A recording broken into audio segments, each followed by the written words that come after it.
So guys, let me share my screen.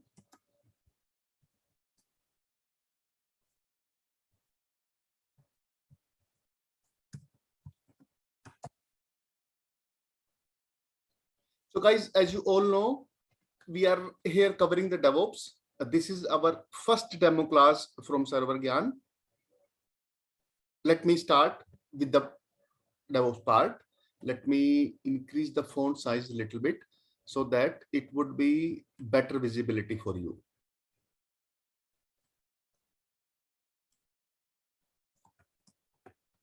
So guys, here the first thing is, what is DevOps? So I will request with each and every candidate in the batch, just share your opinions into the chat box.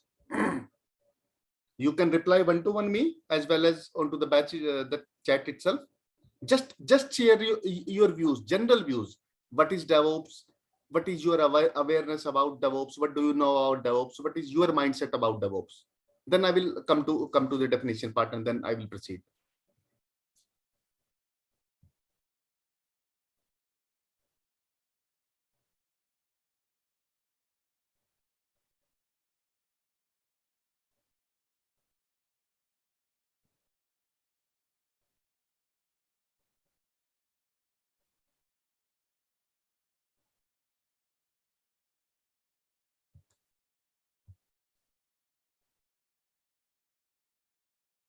Okay, I have some answers.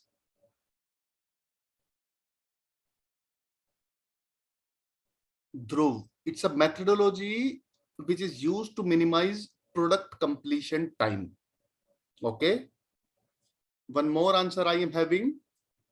Remove the gap between development and operational team. It is a bridge. It is act as a bridge.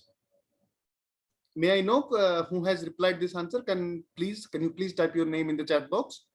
Remove the gap between development and operational team. Okay. Gyan. Okay. Thanks. Thank you, Gyan. Arun has answered. DevOps is a combination of development and operations team. Okay.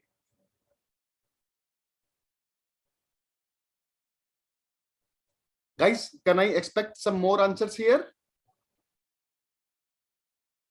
I'm not expecting any Google answer, any straightforward answer. Just your mindset I want to know. What is your mindset about DevOps? So what is DevOps? Okay. Shri has replied, the person who is responsible for managing the development and operations part. Seems good. Anybody apart from these candidates?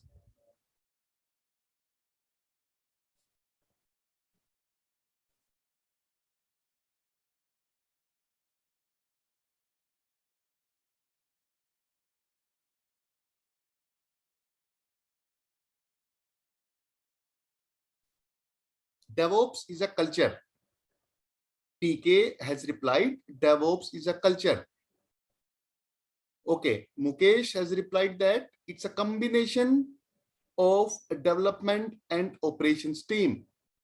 It's the process to faster the software development lifecycle process.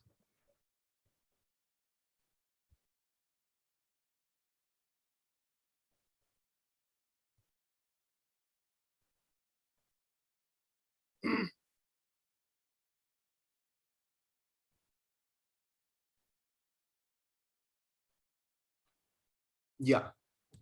So most of the candidates have answered this question. What is DevOps? See guys, if I will talk about the standard definition part, okay, so it's a set of practices.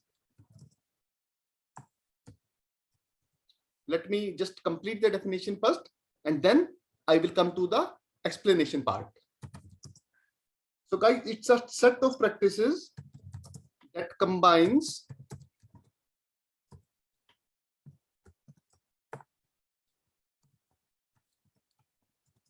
software development and IT operations. It's a set of practices that combines the software development and IT operations. But the thing is, how? If I will make a question mark here, okay, it is the standard definition. It's a very known definition that it's a set of practices that is combining the software development and IT operations. But the thing here is how? Okay, so basically automated approach, right? So DevOps is basically a set of practices, or you can say it's a automated approach, okay, that is combining the software development and IT operations, right? When we will proceed, I will share you some of the use cases. I will share you some of the practical examples, practical use cases, guys, so that you can correlate the things. Okay. So this is how DevOps is created. Dev means development plus operations, right? DevOps, if we will split into two words, dev and ops. So dev is straightforward, the development plus operations. Means it has combined both the parts. DevOps has combined development and operations parts into a single phase. DevOps has merged both the teams, development team, operations team, all the teams is now working on a single platform. This is how DevOps will work. In the second point, as you will see, it's an automated approach. Automated approach means minimum manual intervention, or you can say no manual intervention. Just we need to set up the things once, and then automatically it will handle the tasks. So now, guys, the question that should come to your mind is how we can set up this automated approach, or who is going to set up this automated approach? Will software developers are responsible to set up this automated approach, or infrastructure team will be responsible to set up this automated approach, or networking team is responsible to set up this approach? Okay, we have discussed here. We have discussed here what is DevOps, what is the definition of DevOps, what are the benefits of the DevOps. But the thing is, who is going to responsible, who is going to taking the responsibility to set up this automated approach? So guys, if I will briefly explain the things of last 5 to 7 years. So guys, before 5 or 7 or max hard to hard 10 years, before 5, 7, 10 years back, there was no such kind of profile. The guys, the candidates who are working in some industry, so they are aware about these things. This DevOps methodology is not into the IT field 5 to 7 years back, or you can say last 10 years, right? So how the practices has been taken care, how the software development life cycle is being taken care. Guys, it is not like that software development was not happening 10 years back. IT operations was not into the picture 10 years back. Everything was there, right? Software development was there, IT operations was there, network was there, infrastructure was there, everything was there. But this automated approach, right? This automated approach, or you can say this methodology was not there. Okay. This DevOps methodology was not there. So when this methodology comes into IT sector, it has changed the industry drastically. It has changed the picture of software development practices. It has changed the picture of deployments. Okay, so before DevOps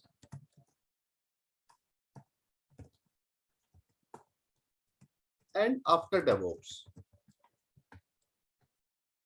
See, if I will talk about this term before DevOps, so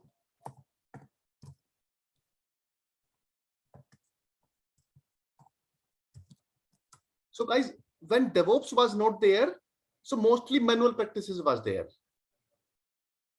Each and every operation, each and every deployment, IT processes as being taken care as a manual, right? So mostly manual process was there.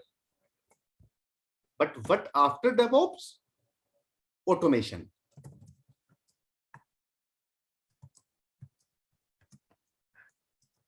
Manual intervention minimized.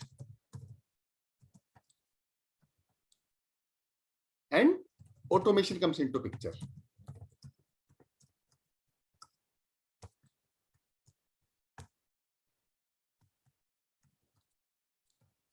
So guys, again, the thing is, what kind of automation comes into picture? Again, the thing is, the question that comes to your mind is, what kind of automation comes into picture? It is like that we are creating the end products automatically without developing the code? No. If a product is Java based, if any web application is there, so the source code is required. So this automation is not like that. Without writing the code, we are creating the products. No. So here we need to understand this thing. What kind of automations come into picture? Okay. So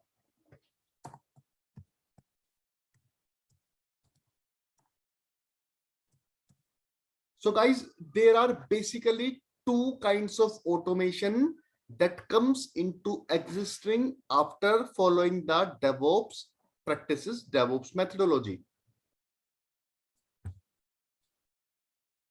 Okay, and what are these operations?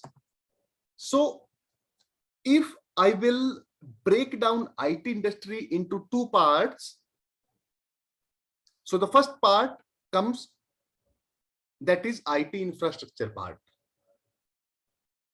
Okay, the first part is IT infra part.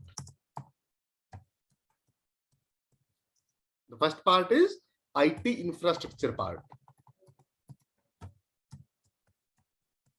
Okay, and second is software development part. Okay, software development means I am talking about the complete cycle. When I am talking about the software development, so I'm talking about the complete software development cycle, life cycle. Software development life cycle. Okay, so both these aspects, IT infrastructure as well as software development life cycle. Okay, so both these points are covered with automation now. Okay, after existence of DevOps into the IT industry, both the things are automated, right? Software development life cycle as well as IT infrastructure. So now what points, guys, comes under IT infrastructure? Can you all please share your reviews, share your comments into the chat box? What all points what all major parts comes under IT infrastructure?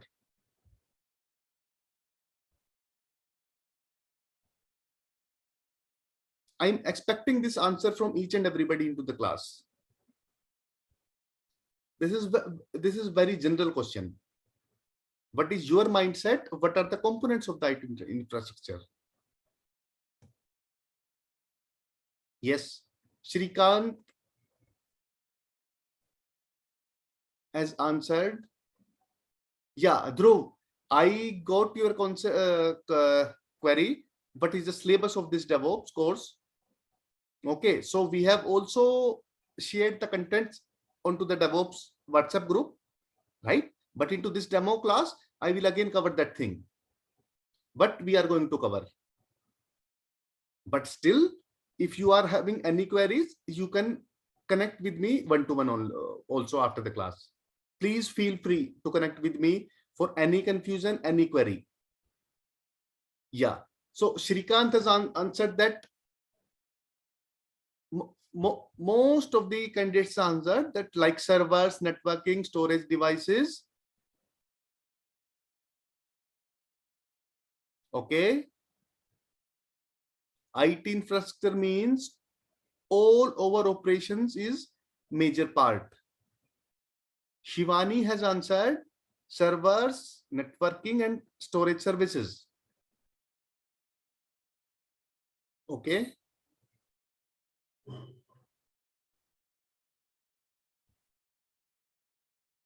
Can I expect some more answers, guys, here?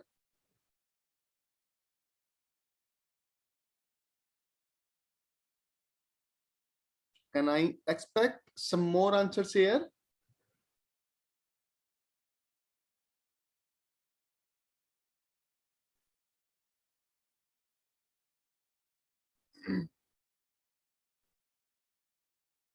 Okay, guys. So as you all know, IT infrastructure is basically related with the infra part, whether it is server or you can say virtual machines, right? Networking stack, right? Dealing with the operating system, storage part, each and everything that relates with these things, whether it is operating system, whether it is server, whether it is virtual machine, whether it is the network part, or whether it is storage part, right? So these all comes under IT infrastructure.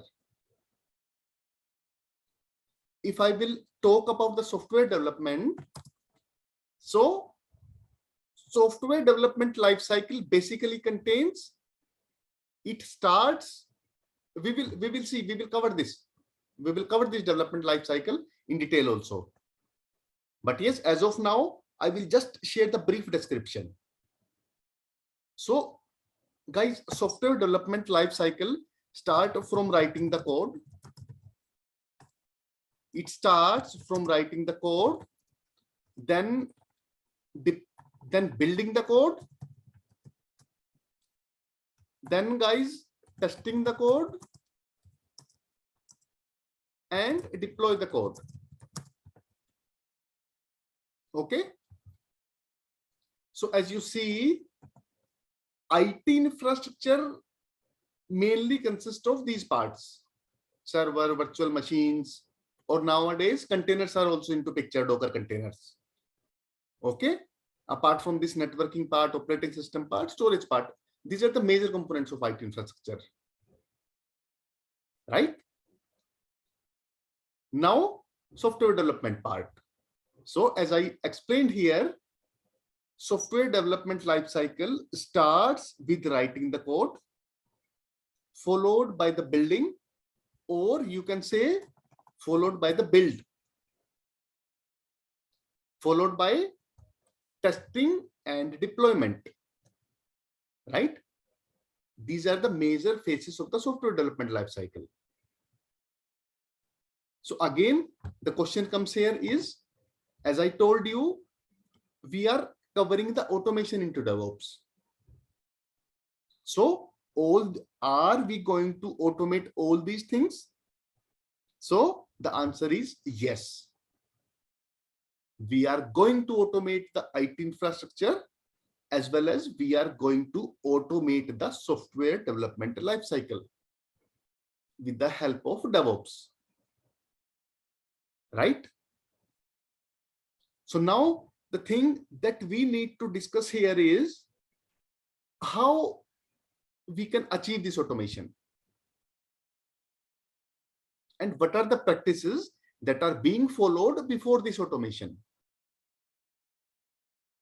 Right?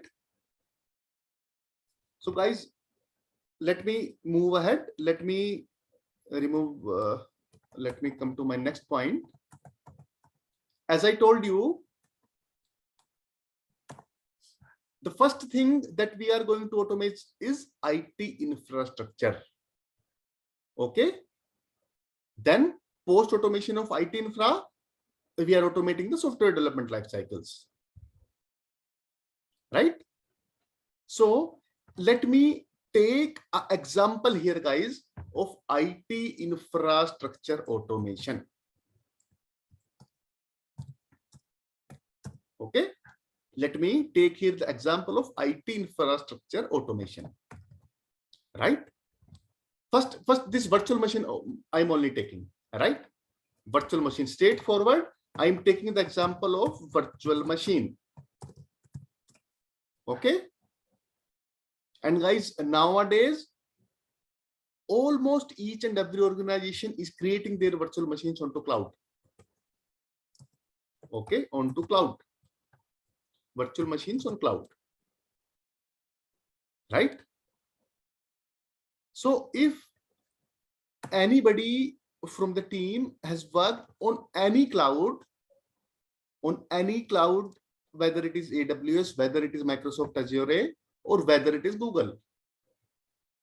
So can you please tell me what are the major steps that you are going to follow while creating a virtual machine on the cloud?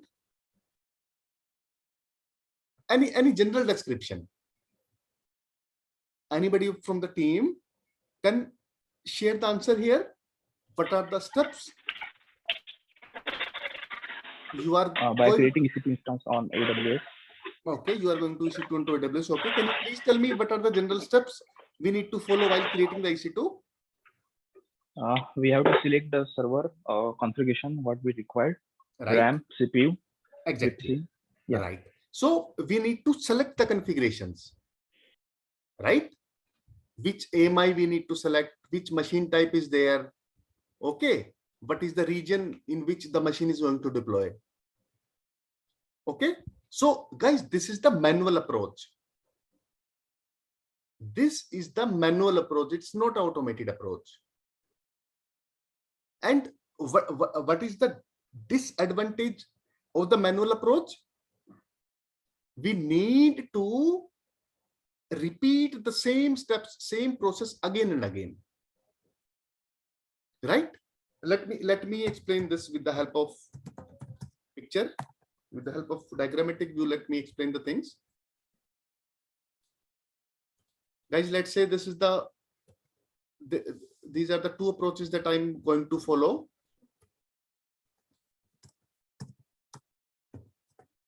Manual approach, and this is automated approach. Okay.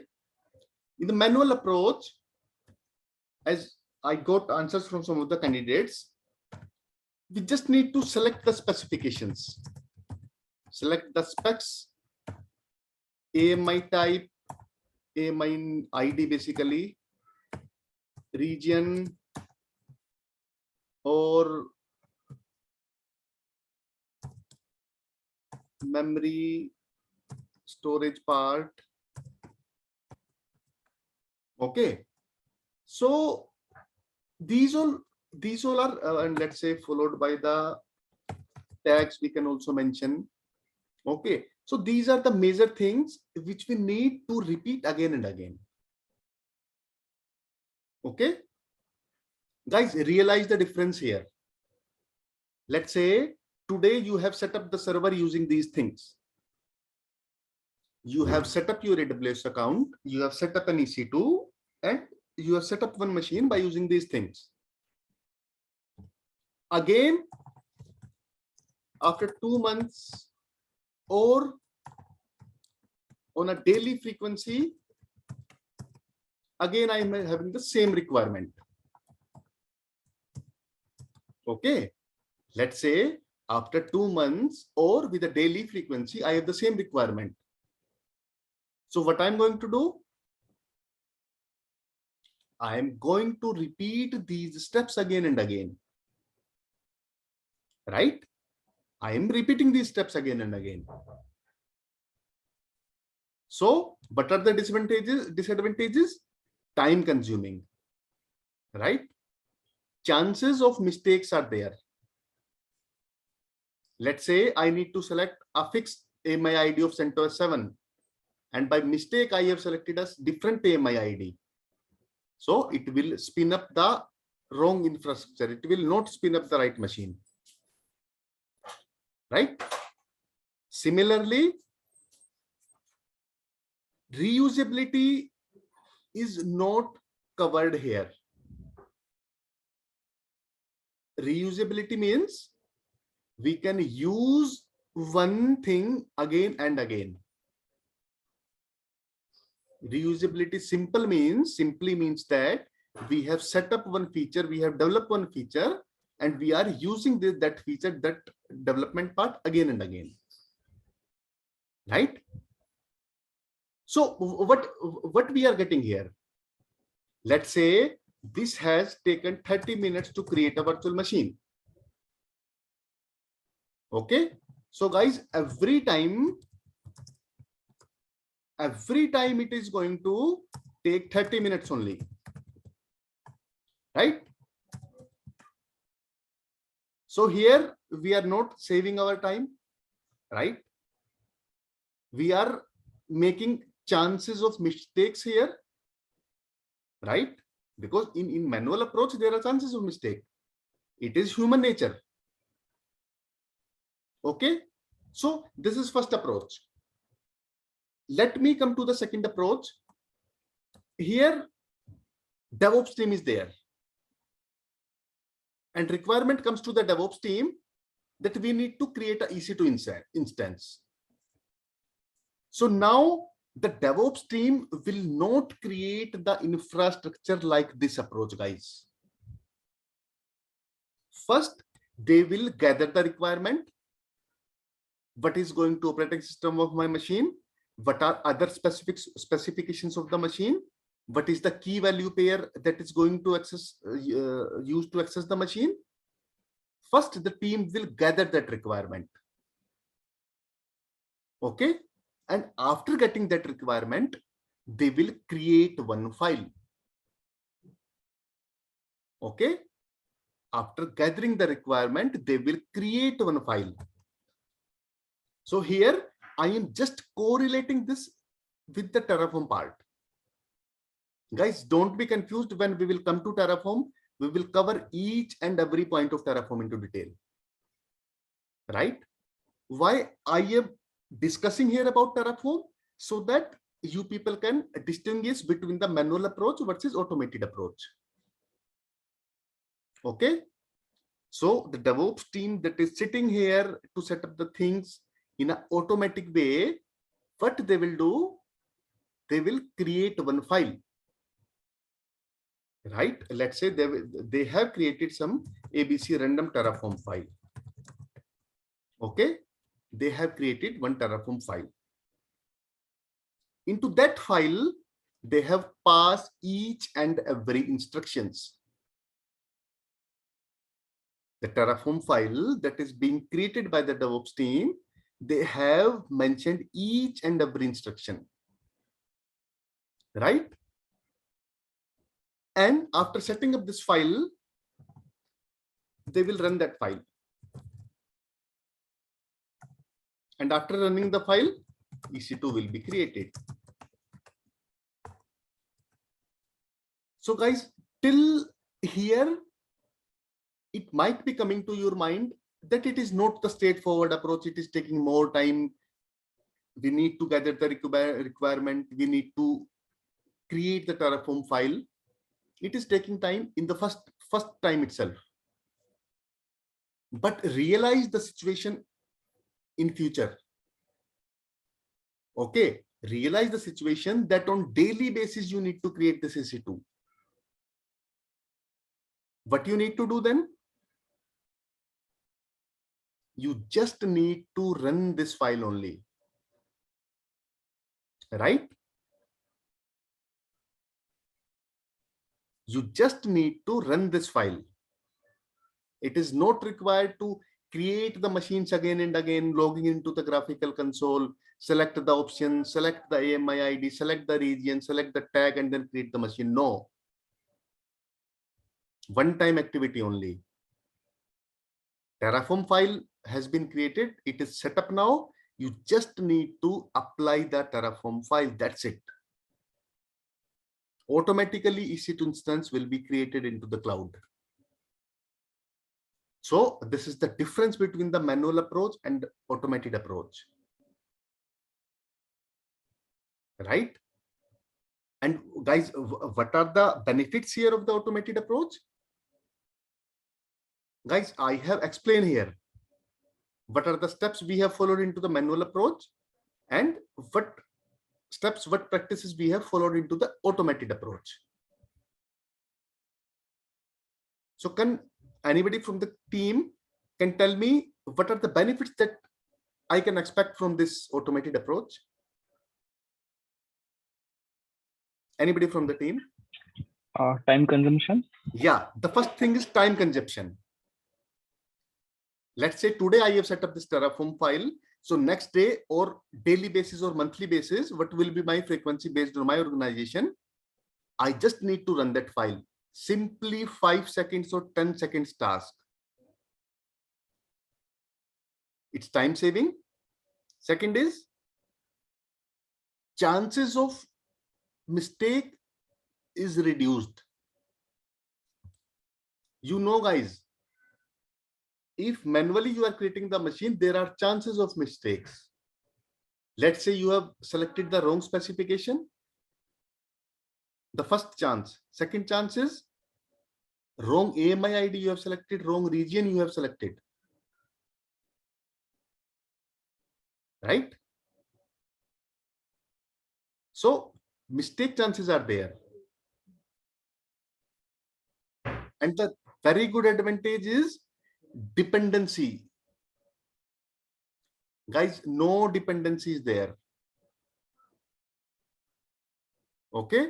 When we have set up the Terraform file, it has reduced the dependency. Because after setting the Terraform file, we just need to run the file. That's it. One-time activity. Right? Very next advantage is reusability. Reusability means once we have set up the file, right? Once we have set up the file and the next time we can use it. It is not like that. We need to set up the provision, the spinning the infrastructure again and again. Right? So these are some of the methodology benefits of the DevOps. Right? So guys, I am expecting here that now you can differentiate the manual approach with the automated approach. Right? So the first thing we have discussed the automation about the IT infrastructure part. Okay. Till now, we have covered this IT infrastructure automation. Right? Second is software development lifecycle automation. Software development life cycle automation. Okay. So guys, as I told you, software development lifecycle basically consists of these major stages. Writing the code, then followed by build the code, then followed by testing,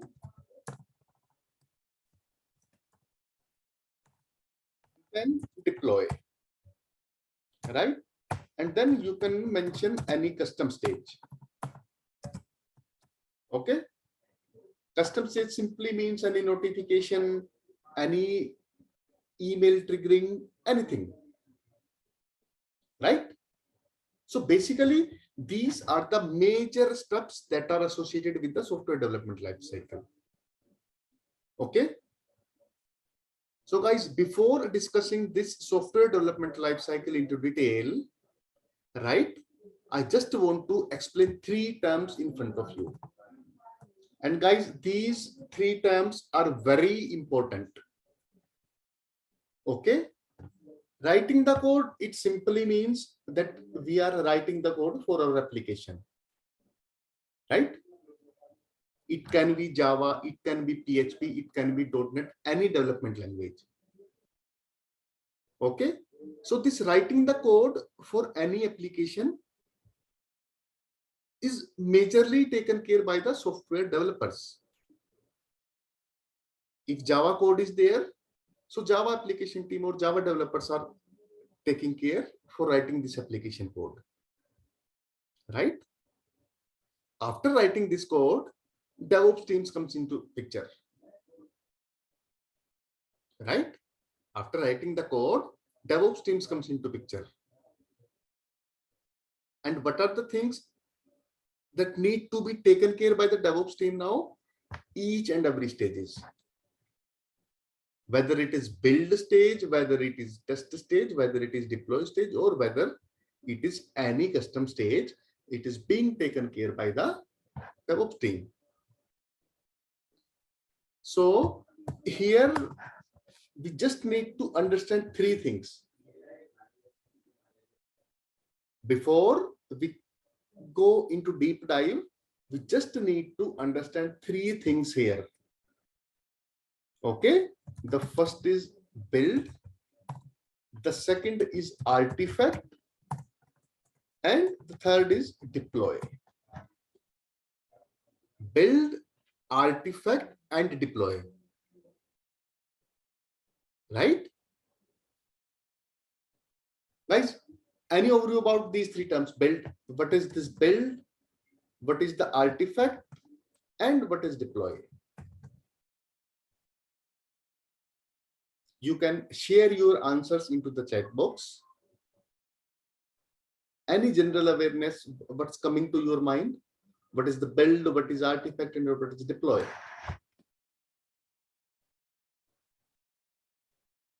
Please. Build stage dot war. Shri has answered build stage dot var. Gyan has answered Maven Gradle Ant using compile.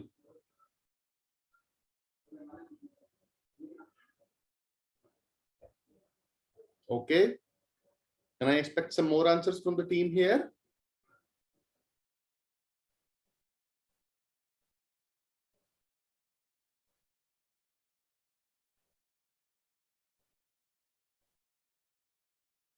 So the answers that I got from most of the team is compilation. They have introduced build stage simply means .var using compile. Okay. Okay. Now guys, can you answer about this artifact? What is the artifact here? What is artifact and what is deploy? You can take your some seconds of time here, and then I will continue. Anything that is coming to your mind regarding what is artifact, what is deploy, you can share your thoughts here. I will continue.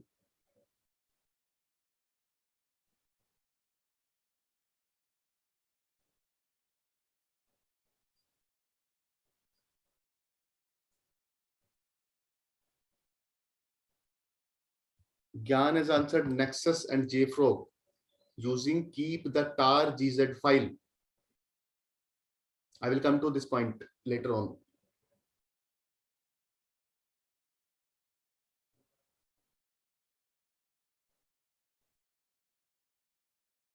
Okay.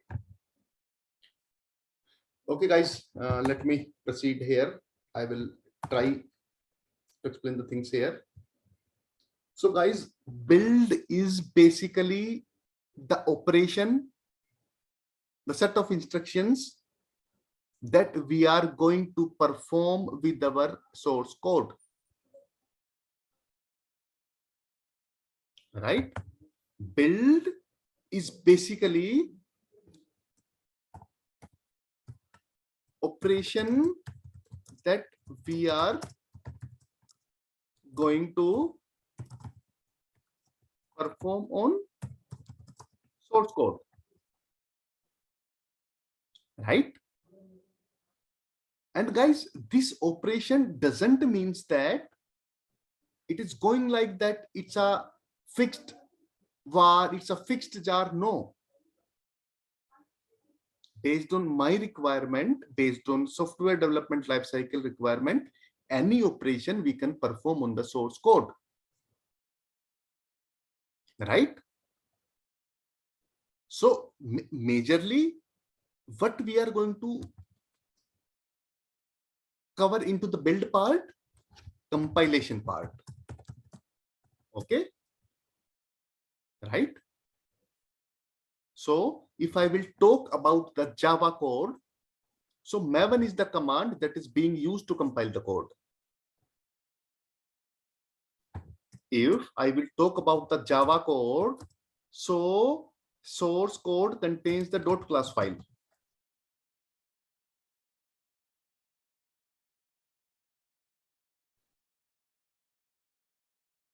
.class or .java. So any kind of file, any kind of extension can be available into the source code, right? So into case of Java, in case of Java, what instructions we are going to pass? We are just going to pass this instruction Maven compile.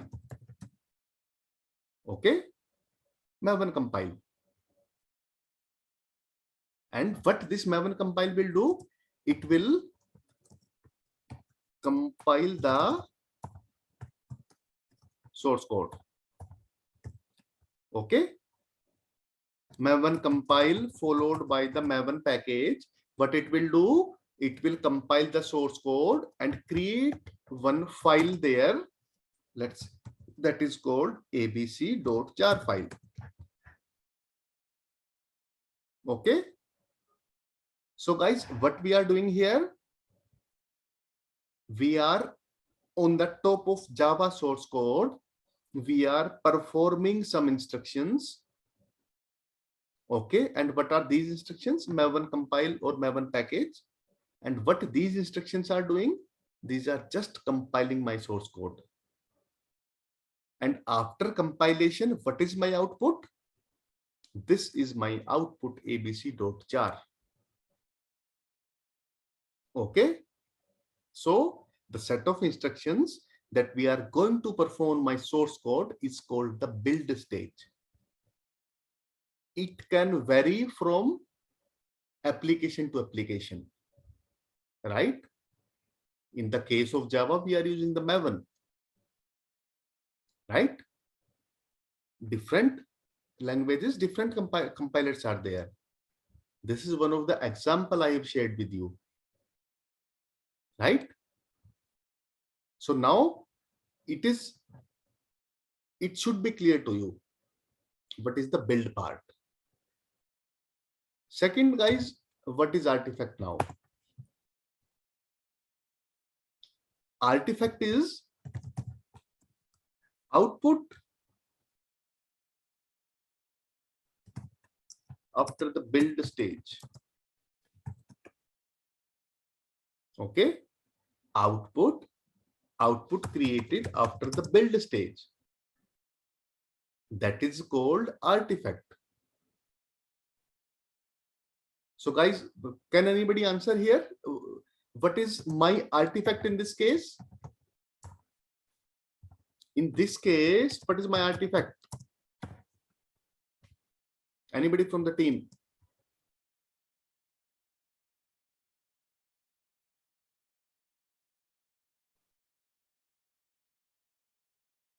Yes. Shrikant has right application. No, Shrikant. Shri has reverted that abc.jar. Yes, right. Absolutely correct, Shri. Guys, see this. Try to read this line first. Okay. Try to read this line. As I told you that build part is just the operation that we are going to perform on my source code. In my case, source code is Java. So while compilation, I have passed some instructions, right? So the set of these instructions, set of compilation instructions is called the build part. It has compiled the source code. After compiling, what is created? abc.jar. Okay, and here I have clearly explained, write this line. So artifact is the output that is created after the build stage. So guys, this is my build stage, na? This is my build stage. Initially, I am having the Java source code. On the top of Java source code, I have run some Maven instructions, right? After applying the Maven instructions, it has compiled the source code and a jar file is created. So what is the output here? abc.jar. Okay. So guys, artifact is nothing but the output that is created after the build stage. Okay. Now, from the source code, we have compiled the code, or you can say we have built the code. After building, we have got our artifact, that is abc.jar, right? After getting this jar, what is deploy, guys? Deploy simply means place, or you can say copy the artifact on application platform, right? And what is this application platform means? It can be any server, right? It can be any virtual machine, or it can be my Docker container, right? This is deploy. Simply placing the artifact on the application platform. Application platform simply means the place, the hardware where my application is running.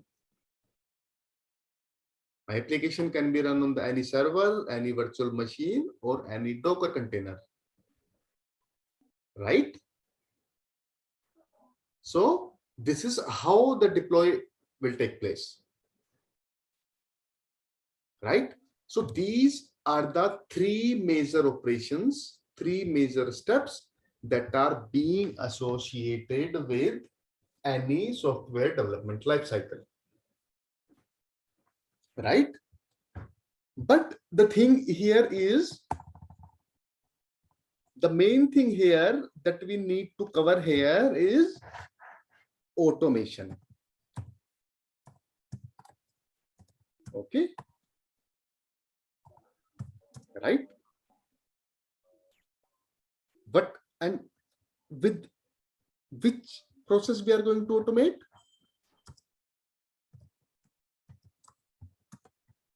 Software development lifecycle, right? So we are going to automate the software development lifecycle here, right? And again, if I will explain this software development lifecycle, so the steps are: source code is the first part. Okay. Followed by build part. Okay. Followed by testing. Followed by deployment part. Or simply you can say followed by deploy part. And then any custom stage. Custom part or any custom stage. Right?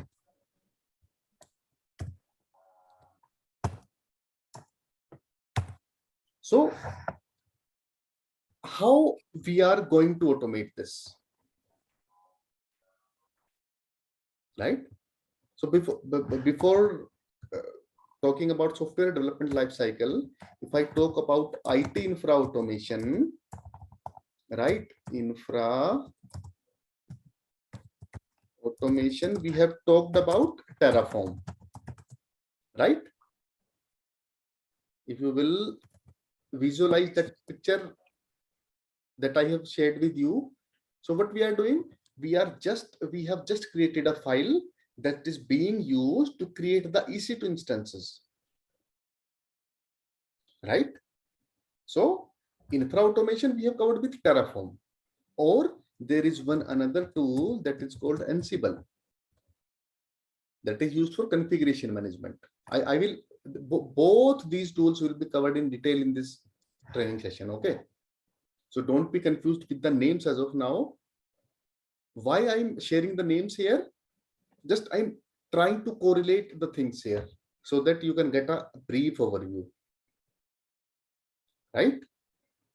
So the way we have automated the IT infrastructure using Terraform and Ansible, similarly, there is one tool that is called Jenkins.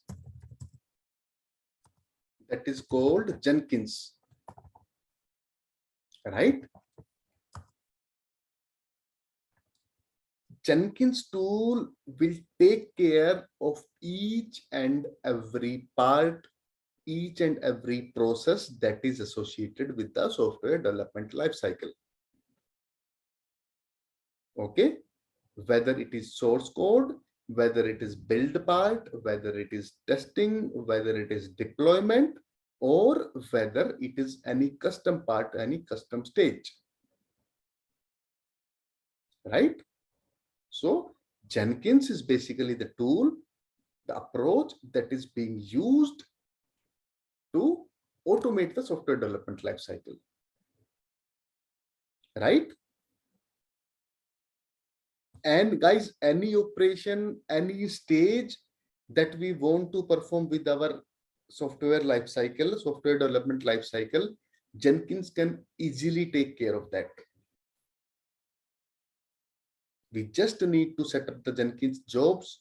It's a one-time activity only, and it will automatically taken care. And guys, I can assure you about these things that we are going to cover these tools with very good deep dive. It is not like that we will get the contents from Google only. No, guys, you will realize the beauty of this training after completing this training. You will realize the difference. We will place our actual experience in front of you. We will place the actual projects methodology that is being used into the industries, right? It is not like that we are just going to cover some standard definition, some Google part of these tools. No, we are going to cover the real-time use cases, real-time methodologies, real-time approaches that are being used into the top industries. So this is my commitment to you. Just try to spend some time, make a little bit dedication. After next couple of months, you will realize the difference, guys. Right?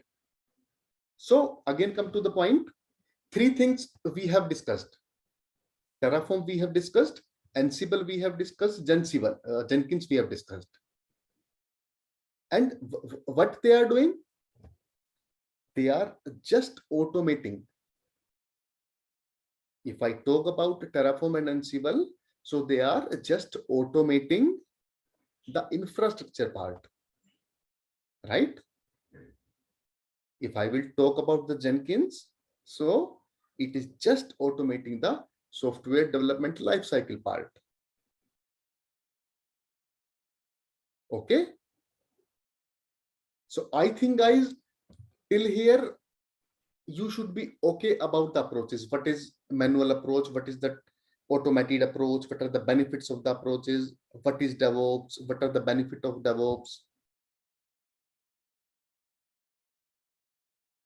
So guys, any question? I will be happy to answer the questions here. Any doubts, any questions?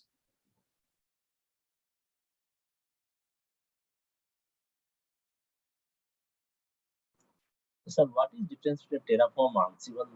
Because both are. Yeah, right. Sure. I did with your question. Terraform is basically a language, approach that is being used to automate the cloud infrastructure, basically. Whether it is cloud infrastructure or whether it is on-prem infrastructure. So it is basically used to spin up the infrastructure. Example is VM.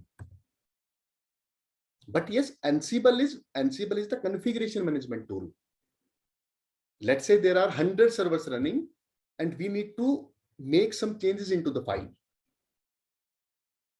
Right? Let's say there are 100 servers running into our organization, into any cloud or on-prem on-prem organization, on-prem data center, and there is requirement to change some configuration file, any networking file, any configuration file. So Ansible is being responsible for handling that configuration management. But yes, Terraform has that beauty also. While spinning the infrastructure, if we will cover this Terraform into detail in a separate module in this training session, so it has that capability. We can also pass the Ansible instructions while spinning up the infra, right? And the beauty of the Terraform is it can spin up the infra on any cloud. So the major use is automation of infrastructure part for any cloud. Terraform we are using. Ansible is the configuration management tool. We will see, we will cover each and every different aspects into detail. When we will come on these things, we will cover this. One more thing, sir. When you're doing the build, right, in source code, it will create an var and jar file. So if you go for deploying that image, right, where it will store the image, it is not stored in Can you please come again? Can you please repeat your question? So when we are doing the build, right, any source code, we are doing the build. Okay, we are doing the build, then it will create an var and jar file. So it will create an var or jar file, right? And we are keeping the var and jar file in any of the artifact like JFrogs. Right. Okay, we are placing there on any JFrog. Okay. Okay. If we are creating any image like because we are going to deployment image any of the container, right? So where image it will store, which artifact it will take. See, let me explain you the things. How the point that you have explained. Basically, if we will come to Docker and Jenkins part, it would be the right place to discuss the things. But right, if you have asked the question, so let me answer you. So basically, the first part is build. Yeah. Okay. So build into Jenkins. I will not go in very detail because will be little confusing with other candidates also. So build part, basically in Jenkins, there is one concept of workspace, right? Yes. In Jenkins, into workspace, that jar or var file will be created. Okay. Then we will move these jar or var files to the Artifactory. Okay. Artifactory would be Nexus. Yeah, JFrog. It would be JFrog, right? It would be placed to that. that place. Now your concern is you need to deploy the containers, right? Correct. Image. I was Yes. talking the image. Yeah, you are talking about the container Docker part. Okay. Yeah. So we will cover that part in detail into Docker module also. But here I can explain to you. See, for Docker, what practical approach the organizations are following? Docker files. Correct. Right? They have set up the different Docker files. Let's say this jar or this var file is compatible with the CentOS containers. Okay. So they have mentioned, they have set up the Docker files. Right? They have set up their Docker files.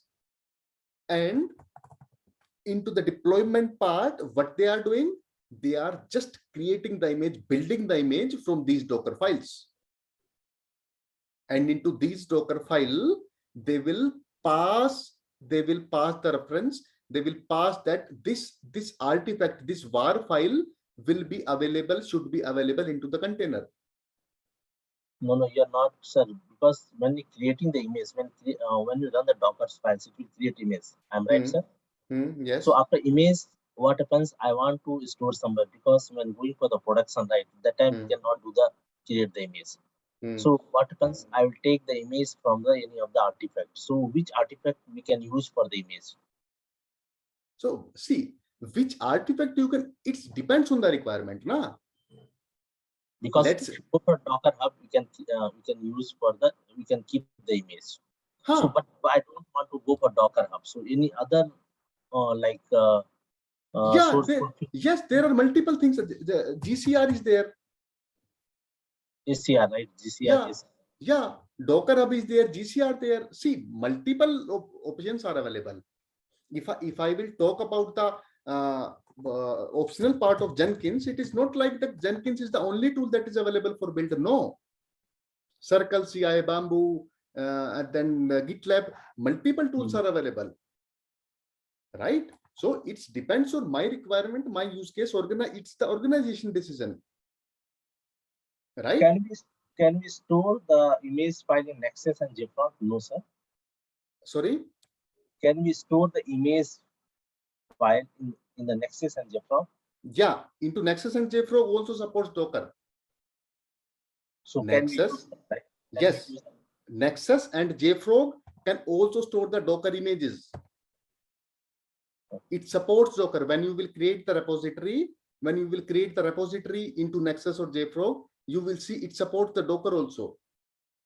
So we can set our, place our Docker images into the Artifactory also. Artifactory, it is not like that we can place the var files only. No. Okay. We can place the images itself. That is my confusion. Yeah, no, we can create.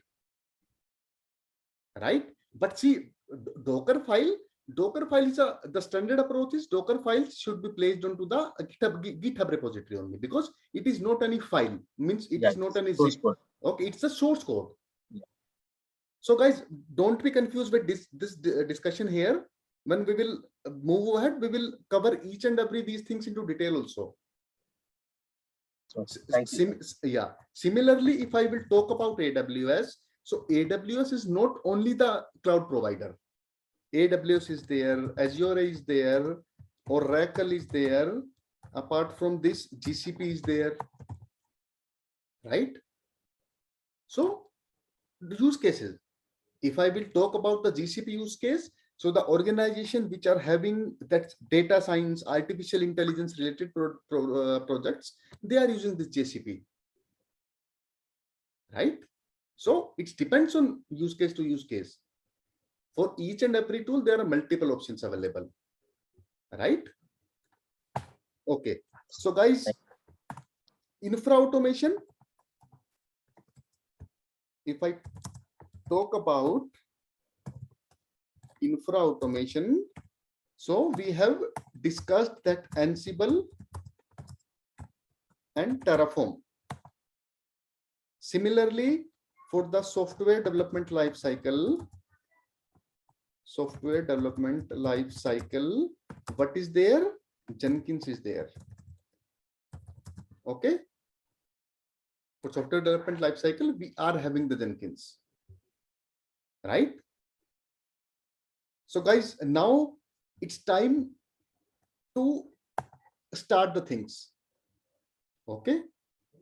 So initially, before starting, I'm just sharing the content here, what we are going to cover into this training course. Okay. So guys, the first thing that we are going to cover is Git, or you can say source code management. Okay. This is the first module that we are going to cover, that is called Git and source code management. Right? Let me open that first. 1 minute.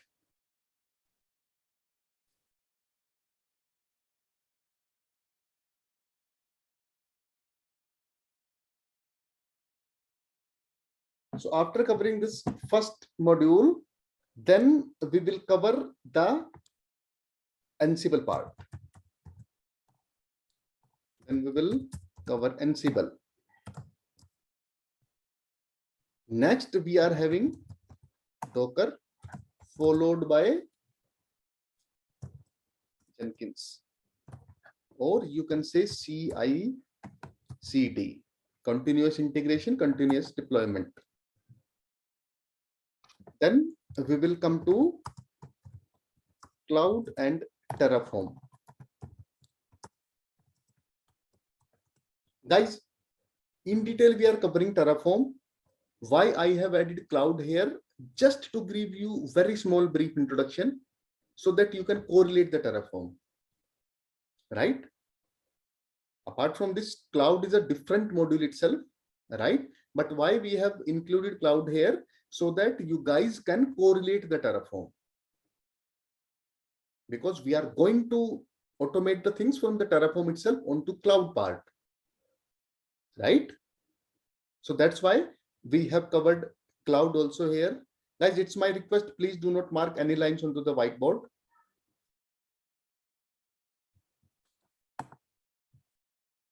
Then cloud and Terraform, we will cover web services, Apache and MySQL.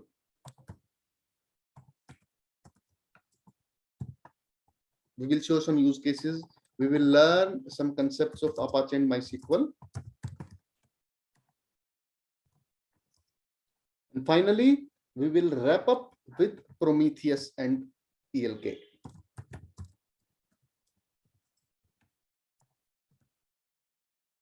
So guys, there are total 7 modules that we are going to cover. And again, this is my surety, this is my commitment that the quality of the training would be really outstanding. It is not like that we will wrap up the things in a very just limited fashion. No. We will cover each and every module in a very good detail. You are going to get very good practical exposure on each and every tool. One guys, more thing, sir. Sir, Prometheus, sorry to disturb you, sir. So Prometheus and Grafana, that where you can install in the will go for Linux or Windows. This we will discuss each and everything when we will cover this module. We will see. Mostly we are going to set up onto the VM itself, onto the Linux infrastructure. Okay. We are setting up these tools onto the Linux VM, or we can also use the Docker containers. Not in Windows, sir. Not in Windows, right? Sir? No, not in Windows, because see, set up the again Windows. If I will talk about the industry exposure, Windows infrastructure is not being used at the organization level to set up the things. The major reason behind this is it is paid one, right? Yes. We need to take in the operating system now. Yeah, yes. So we have 2 options. One is free open source Linux operating system where we can set up everything. So why we will go for Windows? So either we can use CentOS Linux containers, or we can use Linux VMs, right? Oh, yes. We will see. About these tools, we will cover each and everything when we comes to this. As of now, it will become little confusing with other candidates also, right? Yes. So your all queries, your all answers will be provided. That is my surety. But let me come to the points one by one, right? So guys, these are the different 7 modules, right? So in today class, we will try to get in little touch with each and every module. We will try to have some touch with each and every module so that you will get a brief overview of DevOps. Okay. So can we have a small 10 minutes break here, guys? Sir, can you cover the AWS or which cloud you are covering? See, we are covering basic services of AWS covered cloud. Means Okay. it is not like that we are covering complete cloud, because see, you are also aware about this thing that cloud is a different concept in itself, right? We are running separate cloud batches as well, where you will get the detailed learning for cloud. But yes, why we have correlated cloud here? So that it would be easy to you to learn the Terraform. Let's say Sir, Mhm. when will the next AWS batch start? We need to check that. Okay, I will check that and come to you. Yes, sir. And what Okay. is the what is the course duration for this module, sir? It's almost same. 2-month weekends. Okay. Okay. So why we have covered AWS Cloud here? If I'm going to spin up an EC2 machine, okay, so we should be aware about creation of EC2 now. But yes, guys, you can get advantage of this module. If you will see, if you will realize after this DevOps module, almost all the services you will get cover here of AWS Cloud, right? The major services that are being used into AWS Cloud, all the services are covered here into this batch itself. And guys, this is the reason why our DevOps module is topmost demanding now, because almost each and everything we are covering here, right? We are covering AWS Cloud, we are covering Terraform part, we are covering Docker, Ansible is covered there, Docker part is covered there, Jenkins is covered there, Prometheus, ELK, Grafana, MySQL, means end-to-end complete stuff. You can take this as commitment that after covering this module, there is no need for next some time to get some training sessions, because each and everything is covered there. Easily you can appear for 3 to 4 years of experience interviews. Sir, Kubernetes also be there? Kubernetes is not under the scope of this, because Kubernetes requires very much dedicated time. But yes, if you will request us, we will plan some sessions onto Kubernetes, right? It is not like that we will not touch that part. But yes, majorly 7 modules are there. Okay, so based on some time limitation, time availability, we will plan some sessions on Kubernetes. But as of now, it is not in the scope, because these things are itself in going to take very much time. Terraform is going to taking a good time. Ansible going to taking good time. Docker is going to take a good time. Jenkins itself, it's a huge ocean in itself, right? And as of now, to the initial phase of any candidate or starting point, these are the tools that should be having on the priority, right? We are having the Terraform batch, that Kubernetes batches also. I will try that. I will try that to have at least one session of Terraform, Kubernetes after the completion of these modules, so that at least you can get some overview, right? So guys, can we have a 10 minutes break here?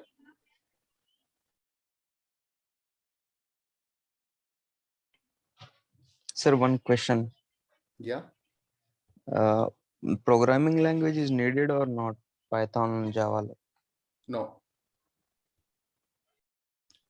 Okay. Any of these tools are not using any development language, right? See how much of development language is there. let's say I will talk about Terraform. Okay. So into Terraform, that yes, we need to write the files. We need to write the files. Okay, but what is that file? Let's say I want to AMI ID equal to any random AMI ID, right? Right? Machine type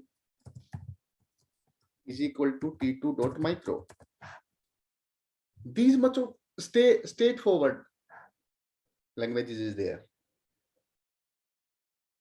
right? Simple key value. Sir, is it JSON? It is basically, if I talk about the Terraform, so let me open the Terraform page. Yes, it is JSON compatible. Terraform, yes. So there is one HCL language, HashiCorp language is there. Okay. Terraform HCL. So Terraform by HashiCorp, right? So HashiCorp configuration language is the configuration language that is being used, and visually it is similar to JSON, right? So yes, Terraform is JSON compatible, and majorly the name that is called is HCL, HashiCorp configuration language. It is very straightforward. It is not like that you need to create the complex logics and all these things. No. Right? Okay, guys, let's have a 10-minute break and then we will continue after 10 minutes. We will try to get some touch with each and every topics. Okay. Let's meet at 10:40, guys.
Welcome back, guys. Are you able to hear me?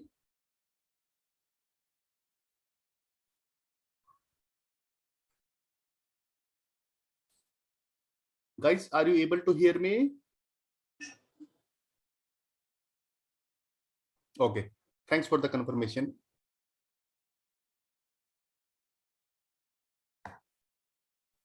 Okay, guys.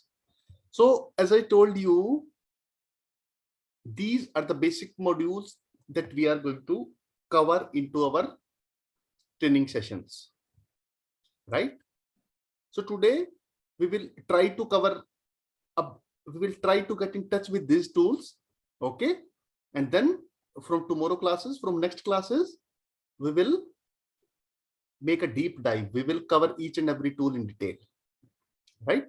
So guys, the first tool here is Git,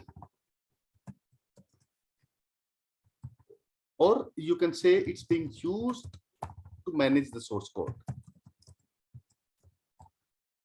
right? Source code management, right? So guys, Git is simply a platform where we can we can save our code, right?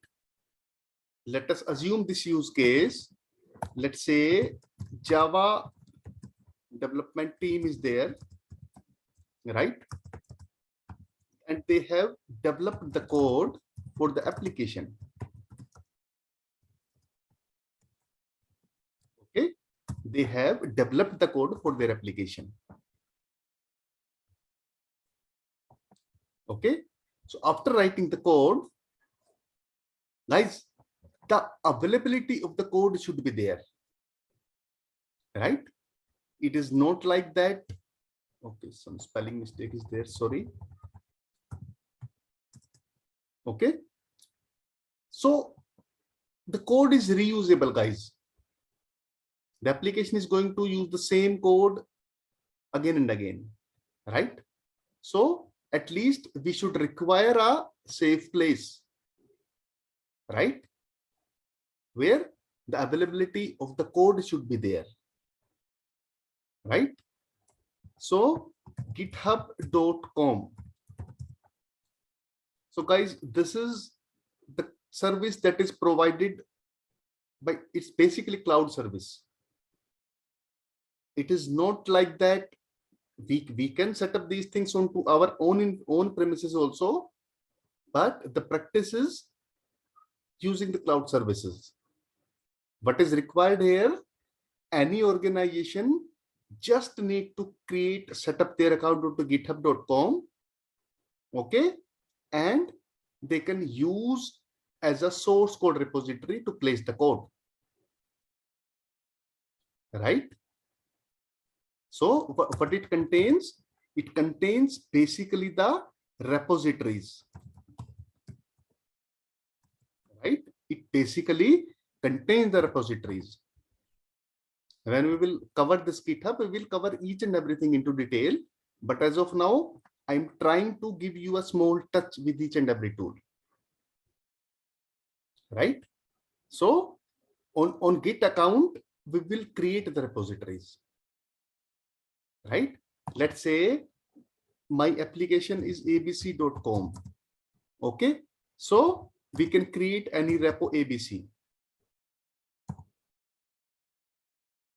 Again, let's say any application app.com. So we can create a repository called app. So different repositories containing the source code for their respective applications, right? What operations we can perform here, that we are going to cover in detail when we will cover this Git, right? Second, next module, guys, we are having Ansible. We are having the Ansible. Guys, let us assume one use case. Let us assume this use case that you have this kind of infrastructure and there are multiple servers into there, right? There are multiple servers that are available into infrastructure. Okay, let's say this is my server 1, this is my server 2, this is my server 3, this is my server 4, up to n numbers of server, and let's say this is my server 500. Okay,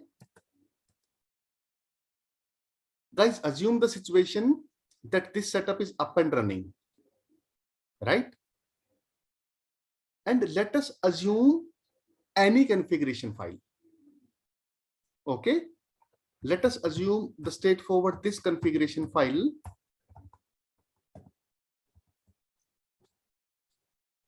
NFS configuration file, let's say NFS config, or any security file, any random file. Let us assume any file, let's say abc.txt. Okay, and this abc.txt, this file is available on each and every 500 servers. Now the requirement is we need to make some changes into these files, into this file abc.txt. Let's say add a new line. Add a new line inside abc.txt. Okay. So what is the approach, guys, that you need to follow? Anyone? Can anyone from the class answer this question? What is the approach you are going to follow to complete this task? I have shared the complete use case. Into my infrastructure, there are 500 servers, 500 machines there are running. Okay. And into each and every server, there is one file abc.txt. And the requirement, the task that comes to you is to need to add a new line into abc.txt. Anybody can answer this. What you are going to do? A general approach. I'm not expecting any DevOps skill set, any new tool set. What's the general approach you are going to do here? Anybody can answer the question. Sir, open a file in a text editor, such as Right. Nano, Right. and append a line. Exactly. This is the approach that we are going to follow. We are just, before appending that file, what we need to do, we just need to log in into the server, right? Go to that path where this file is present, and then we will append this file. This is for server 1. Then the same procedure you need to repeat for server 2. Up to 500 servers, we need to repeat this step. So is it practically a good approach? No. Right? Because 500 servers, if we are having the some 1, 2, 3, 4 servers, then it is okay. But if we are having good number of servers, so it is not a practical feasible approach, right? Chances of mistakes are there, time consuming it is there, right? Reusability is not maintained here, right? So what comes into picture? Here Ansible comes into picture, right? We just need to create a small file, right? We just need to configure Ansible server, and what is it is going to do? We just need to run that file only. Automatically, it will take care of all the 500 servers, whether there are 500 servers or whether there are 1,000 servers. We just need to create a small file and just need to run that file. And how are we are going to configure these things? We will cover that. When we will come to Ansible, we will cover that. But here you can visualize the difference. One approach is this: just log in into each and every server one by one and change the file one by one, right? If I will assume that at least 2 minutes on a server I will spend, so total 1000 minutes I required. Means a almost complete day, even more than a day is required to complete this task. And it is not like that we just need to do this work. There are other tasks also that we need to take care, right? But yes, if we are having Ansible setup into our organization, what we need to do? We just need to write small line of 3 to 4 lines of block, small code, and it will take care. Ansible will take care, right? And how we can set up the things? We will discuss these things. How to set up Ansible, how to set up the configuration file, everything, how to set up, organize our, maintain our multiple servers of the infrastructure. We will cover each and everything, right? When we will cover Ansible, we will learn these things, right? After this Ansible, so Ansible, what is Ansible? Basically, it's a configuration management tool.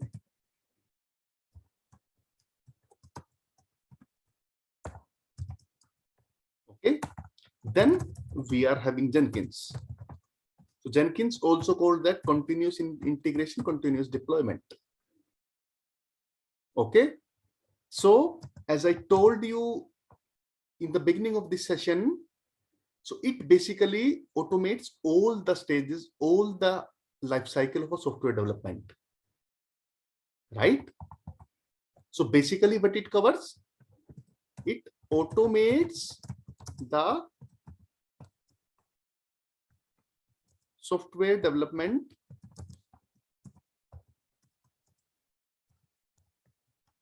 life cycles. And what could be the example of these life cycle? Let's say build stage. Let's say build stage followed by testing, followed by deployment, and followed by some custom stage, or you can say custom step. Okay, so now here the things that comes into picture is we need to perform build part. Okay, let us assume the use case that software development team has write the code and they have raised the request to build the code, right? So there is dependency of the build team. Am I right, guys? Yes or no?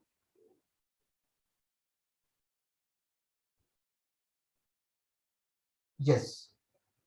So this dependence of build team. Okay, again assume the situation after building, we need to test the code, we need to run the test cases.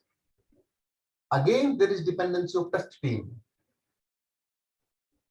After successful testing, again deployment is there, so deployment teams comes into picture and followed by some custom step. So the first team need to interact with second team, then deployment team, then some custom stages team, right? And what is the limitation? The limitation is it's a whole manual approach, right? It takes time. Let us assume the use case that build part is completed and we need to test it. Test team is not there, so my flow is interrupted. Let's say after building, after testing the code, artifact is created. The team is ready to deploy the application, but deployment team has some issues, right? So again, it's a manual process, time-taking activity, right? And not of practically recommended approach. So how this we can automate? We can set up Jenkins. We can set up the Jenkins. We can create the jobs. right? Let's say into this Jenkins, I have created the job. We will learn all these things into detail. When we will cover Jenkins, we will cover each and everything into detail. Okay. Let's say we have created job for application 1 job. And inside this application 1 job, we will create different stages, right? Stage build, then stage test, okay, then stage deployment, and then custom stage, and then custom stage, right? So now you can visualize the things. Okay, build, test, the stages, the steps that we need to perform manually here. What I did here, I have just created 1 job, and into that job I have mentioned these stages. So what is required here? We just need to click on that job. We just need to run that job. And guys, apart from that, there is one automation that on any new changes, in the code, automatically this job would be triggered. Automatically, the job is triggered, right? So you can sense the magic of automation here. When at any moment of time, let's say into night, into daytime, in weekends, in holiday, any time when there is any change into the code, automatically this job is triggered. And when this job is triggered, what this job is going to do? It is just take care of each and every steps, right? So here you can visualize the approach, the benefit that this Jenkins tool is providing, right? Simple one-time activity, just configure the job, make the configurations, write the instructions, and then everything is being taken care by the job. And who are going to responsible for these configurations, these setup? DevOps team.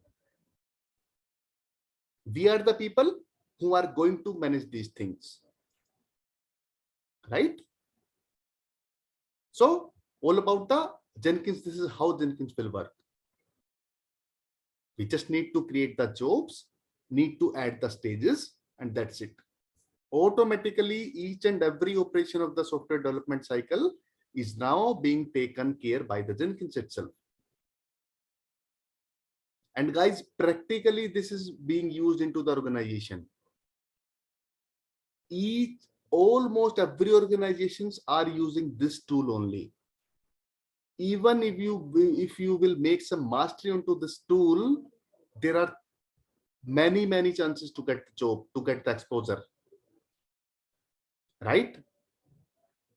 And guys, after this training session, you will realize this, the training quality would be so deep dive that you will get some very good stuff onto the Jenkins. Not only Jenkins, each and every tool,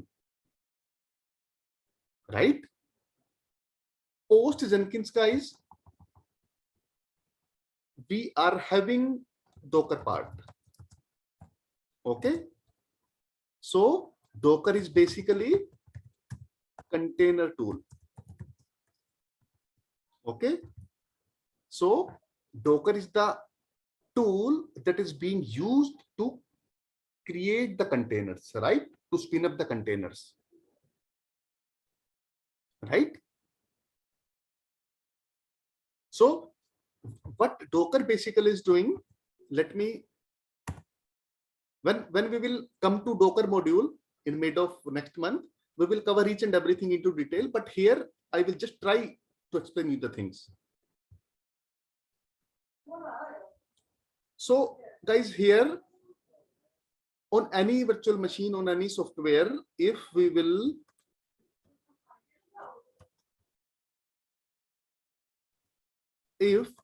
set up Docker here, okay, so this machine will become the Docker host, right? And let's say this is my CentOS VM, CentOS operating system. On the top of CentOS, we have set up the Docker. So Docker have that functionality that on the top of this CentOS operating system, it can install any containers. Okay. CentOS container, Ubuntu container, Red Hat container, any container. Okay. This is Ubuntu, CentOS, and Red Hat. Right? See, as of now, let's see, this is Ubuntu X version and this is Ubuntu Y version. Right? Guys, assume the use case. Some of the applications is compatible with Ubuntu X and some are compatible with Ubuntu Y. So what is the first approach? We need one operating system for Ubuntu X and one operating system for Ubuntu Y. But it is not like the same use case into the Docker, right? When after setting up the Docker, we are having that functionality that on the top of this host, we can set up multiple containers with multiple flavors of Linux operating system. And guys, these will take very lesser time.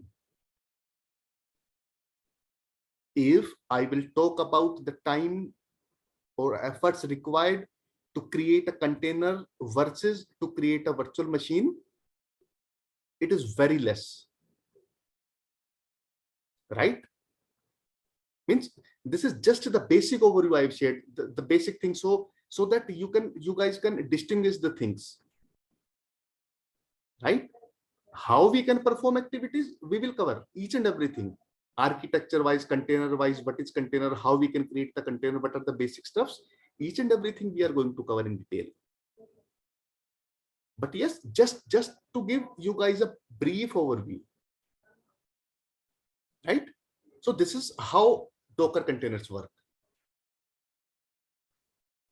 If I will explain the functionalities of the containers, as of now, you can correlate the containers with separate small VMs. If I will talk about the functionality, it's the same.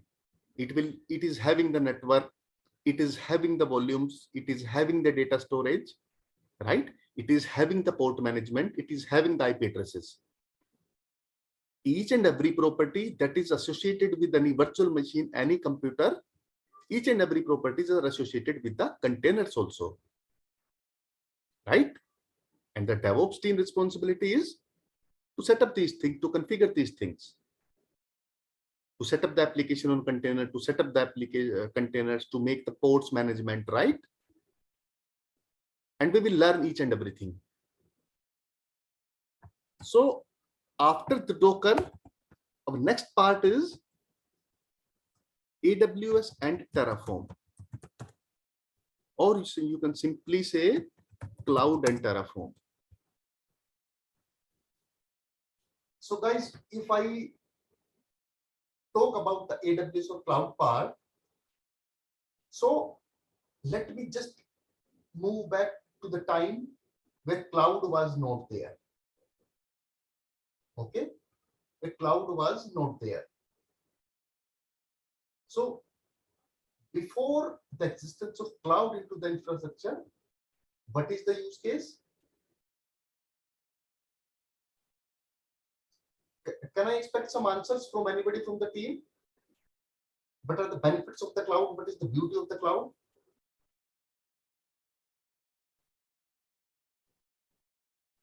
Anybody from the team can answer.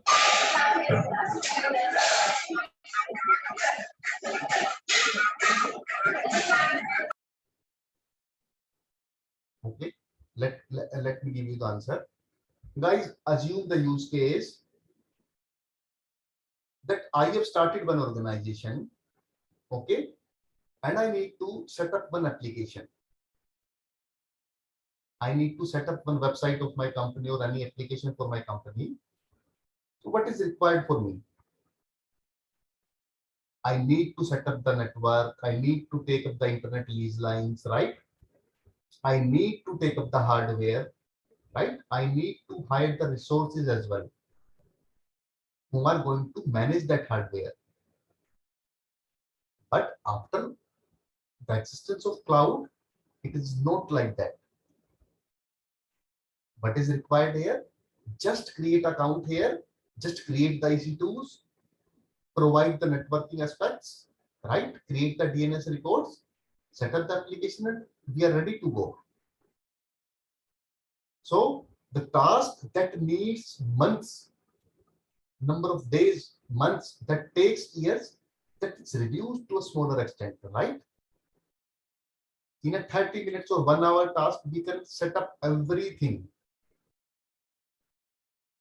Let's say today you have decided you need to go live with one application. In next 30 minutes, you can do that. Create a DNS record into Route 53 service, create the EC2 machine, right? Do the mapping of route to that machine, create the record, a record, and just set up the application. You are all done, right? And after that also, scalability is there, right? We can increase, we can decrease the configuration, we can increase our hardware as per my requirement, as per my use case, right? Chances of outage has been reduced after cloud. If we are running our local data center, on-premises data center, there are chances of outages due to internet outage, due to any issue, right? Due to any natural or non-natural calamity. But AWS has that kind of setup, multi-region, multiple availability zone, that kind of infrastructure they are having, that you can rely on them, right? 100% of time. No downtime. If my infra is running onto any cloud, no downtime is there, right? I don't need to make worry about the outages. It's the cloud provider duty, cloud provider responsibility to keep my infra up and running every time. So this is the beauty of the cloud. IT infrastructure picture has been changed drastically after the existence of AWS cloud, right? Again, if I talk about the Terraform part, we have discussed it earlier also, but yes, if I will talk about Terraform, so the thing is, let's say I have decided to use AWS cloud as my cloud provider for my organization, right? So as per time movement, let's say my infrastructure is increasing onto AWS, right? On daily basis, on weekly basis, or on fortnightly basis, we need to create the infrastructure, we need to update the infrastructure like that. So again, the management of that cloud, the spinning of the infrastructure on the cloud, that is being taken care by the Terraform, right? So Terraform has changed the picture of managing that cloud. Guys, assume the use case, you need to create 15 VMs. How panic task is for you? Select the n number of options, create the VM, again log into the console, again perform the same steps. But what about Terraform? You just need to write the instruction, just need to rerun the file, that's it. It has the ability to create the resources, to delete the resources, to create the virtual machine, to create the IAM, to create the security group. Each and every component that is available into cloud, is being taken care by Terraform. And guys, apart from this, Terraform is also having one beauty, right? Terraform is also having one beauty, that it has the capability to manage multiple clouds. It can manage multiple cloud, right? Let's say today you have decided to use AWS. Okay, to use AWS. You have set up the Terraform. After some time, if you want to use Google Cloud itself, so Terraform can work well. Just minor manipulation, and your Terraform is okay to go with Google Cloud itself, right? So this is the beauty of the Terraform, how this works, right? Guys, then we are having Apache and MySQL, right? If I talk about the Apache, so basically it's the web interface, web service, where we can set up our applications, web services, okay? And MySQL is a database service. Any data that is being provided by users onto these applications, that can be saved onto database, right? So we are going to cover these things, Apache and MySQL, how you can set up the web applications using Apache, and how you can use the database, creating the database, management of database, users management, multiple things we will cover.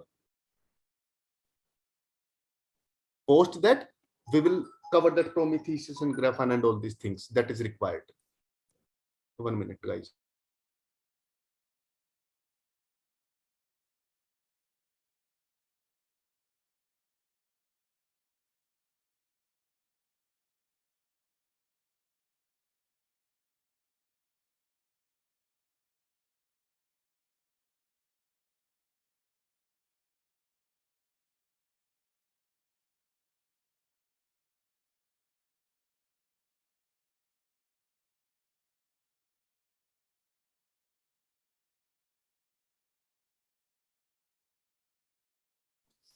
Okay, guys. So, guys, these all are the basic modules, the most, and guys, these are only the mostly used, widely used modules into the organization.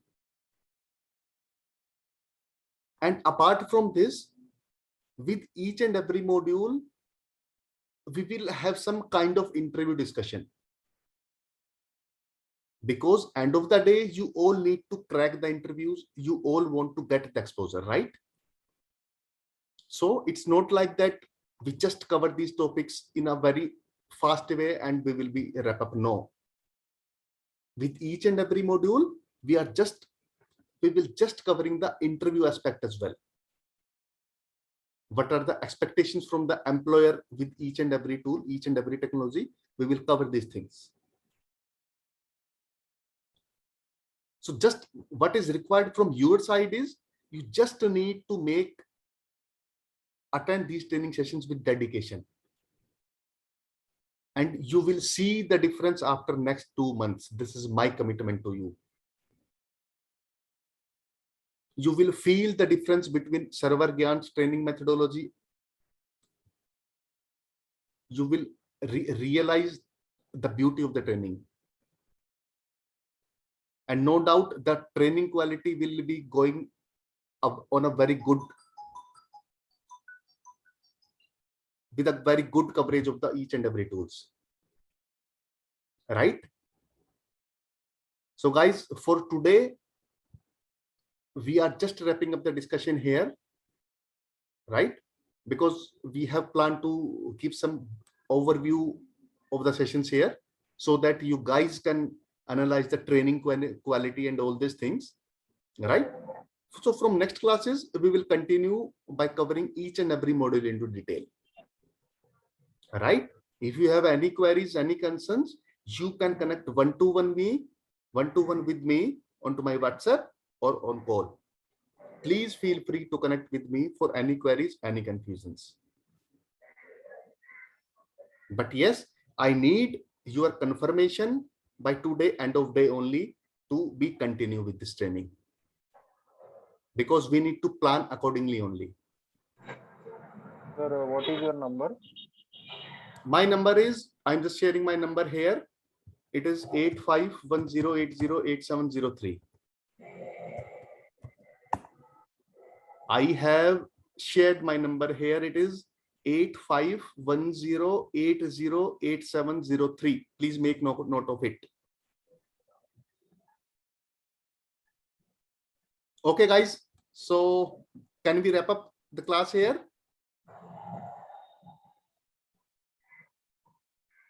Yes, sir. Yeah. Okay. Thanks for your time, guys. And I wish you have a happy learning. Please try to explore the things. Please try to spend some time. Thank you. Thanks for your time, guys. Meet you again. Thanks a lot. Bye.